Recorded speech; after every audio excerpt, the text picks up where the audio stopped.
안녕하십니까, 농부놀이터입니다. 태풍 프란시스코가 무사히 잘 지나갔네요. 그리고 잘 소멸돼서 피해도 좀 많이 없는 것 같고요. 우리 지역은 피해 농가가 없는 것 같습니다. 다행스럽습니다. 비도 좀 한껏 부러지고 농약 방제도 해야 되겠습니다. 밭에 들어오니까 이 포도 익는 냄새가 이게 달달해 납니다. 포도, 특히 과일의 맛을 좌우하는 거는 이 물 관리거든요. 물 관리 어떻게 하느냐에 따라서 달라지는데, 어떤 농가에서는 빨리 출하하기 위해서 나무에다 박피 작업을 하고, 또 노화시키고 색깔을 좀 빨리 익기 위해서 색깔약을 치기도 합니다. 그런데 한 지역에서는 그 색깔약을 깔약을 치다 보니까 당도가 오르지가 않습니다. 새콤한 맛이 나고 빨리 익는 색깔은 까맣게 익고 색깔약이 치니까 색깔 날지 몰라도 맛은 떨어집니다. 그래서 일부 농가의 어느 지역에서는 요즘은 공판장에서 당도 측정기를 이렇게 짜서 이렇게 눈을 보는 게 아니고 건으로 다 쏴버립니다. 쏴서 당도 측정이 다 나와버리는 200~300만원짜리 당도 측정기로 공판장에서 당도 측정을 해서 가격을 또 컨펌하기 때문에 옛날식으로 박피 작업을 해서 또 깔약을 치고 해서 색깔만 좋게 하는 거는 옛날 농법인데 아직도 그런 농가가 있어서 약간 우려는 됩니다. 전반적으로 과일의 맛, 복숭아, 포도 모든 건 그렇습니다. 물 관리입니다. 물 관리를 어떻게 하느냐에 따라서 과일의 맛이 달라지는데요. 요즘처럼 가물 때는 토양의 성질에 따라서 물 관리를 해야 합니다. 물 관리를 하지 않고 가뭄 때나 그냥 놔두게 되면은 세포 생장이 둔화되고 광합성을 못하다 보니까 이 식물들이 엽록새들이 시들다가 결국에는 고사하는 경우가 생깁니다. 그래서 물 관리가 굉장히 중요하고요. 물을 관수를 하고 물 관수하지 않는 그 비례의 생산량을 봤을 때는 사과 같은 경우에는 한 35%, 36% 차이 난다 그러고요. 일반적으로는 물 관리를 하는 농가와 하지 않는 농원에서 차이는 한 12% 차이가 나고 맛도 틀립니다. 하루에 이 작물들, 특히 과수 작물들에는 5mm에서 7mm 정도의 광합성 증발 작용을 한다고 합니다. 인근에 큰 나무들 있죠. 고목돌, 크다란 고목돌에는 정상작용을 하는데 거의 1톤, 2톤 정도가 하루에 증발을 해서, 그래서 나무 밑이 되게 서늘하고 시원한 이유가 그래서 그런 겁니다. 나무 그늘에서 그런 게 아니고 정산작용, 그래서 수분을 막 뿜다 보니까 바람 불어주니까 매우 시원하게 느껴지는 것이지, 그러니까 그 광합성의 수분이 그만 돈다는 얘기죠. 그래서 따지고 보면은 7일에서 12일 사이에는 20ml에서 35ml가 필요하다는 계산이 나오거든요.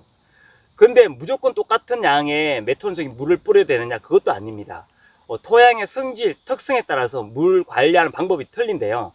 특히 우리가 보는 모래땅, 물이 잘 빠지는 모래땅은 토심이, 그러니까 흙에 힘이 없기 때문에 300평, 1000평방미터 기준, 300평 기준을 봤을 때는 20톤 물이 필요한데요. 한 4일 간격으로 이렇게 모래땅을 주셔야 되고요.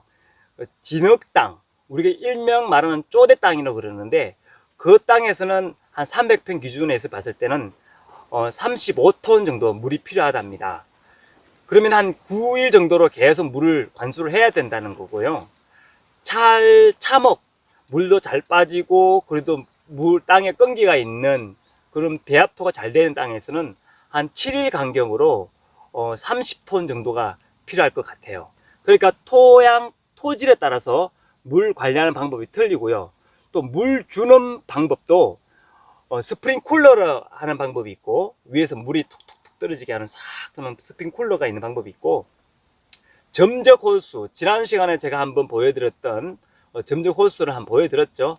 점적 홀수를 하는 방법이 있는데, 스프링쿨러는 장단점이 다 있습니다. 점적 홀수랑 스프링쿨러 같은 경우에는 수분 공급은 잘 돼요. 위에서 물이 싹 비가 오듯이 자연적으로 비가 오듯이 이렇게 주는 방법인데 좋은 방법도 있지만은 단점은 경사지에서는 아무래도 물이 위에서 떨어지기 때문에 땅에 침식될 우려가 있고 물이 너무 잘 빠진다는 단점이 있습니다. 그래서 수분 유실이 굉장히 많다는 단점이 있고요.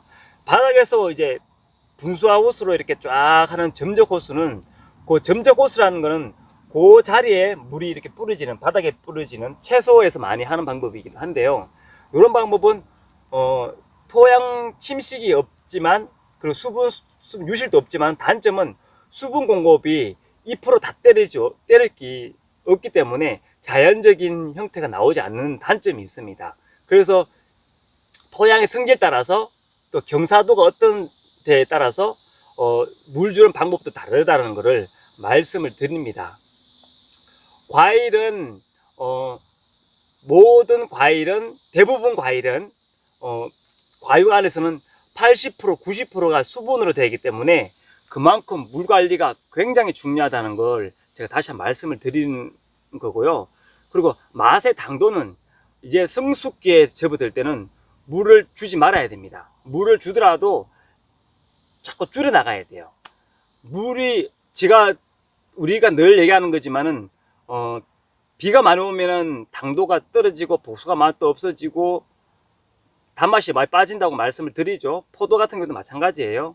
겨울 경우에는 이 포도 농원에서 같은 경우에는 이제 새까맣게 익어갈 무렵부터는 물을 관리가 매우 중요합니다. 물을 많이 주게 되면은 포도는 터지기 마련이고요.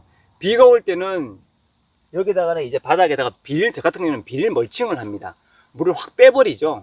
그래서 땅에 들어가서 나무에게 수분 공급을 좀 차단시키는 방법이죠. 그 방법이 바로 박피라는 방법인데, 박피는 물 공급을 막기 위한 방법도 있고 영양분 유실을 최대한 위로만 가게끔 하게 하는 방법이죠. 박피 작업은요. 근데 단점은 새콤하다는 거죠. 영양분에 대한 당도가 밑으로 갔다가 위로 올라가고 아미노산이 올라가고 내려가고 하면은 숙성되는 작업을 빨리 하기 때문에 그 당도가 많이 떨어집니다. 물론 취사 선택일 수도 있는데 공판장에는 리스크가 생길 수 있다는 점을 항상 상기하시고요. 성숙기의 맛을 익어갈 때에는 물 관리가 중요한데 점점점 물 관리를 줄여주시고 당도를 확 띄워주시는 작업이 매우 중요합니다. 영양분 공급이 물로 희석되지 않고 계속 올라와서 당도를 충실하게 만드는 방법입니다. 오늘은 채소, 과일 등등 당도를 올리는 방법은 물 관리에 있다는 것을 알려드립니다. 다음 시간에는 수확할 때 어떻게 관리하고 병충해 어떻게 관리하고 또 수확할 때는 어떤 부분이 필요한지 대해서 올리도록 하겠습니다.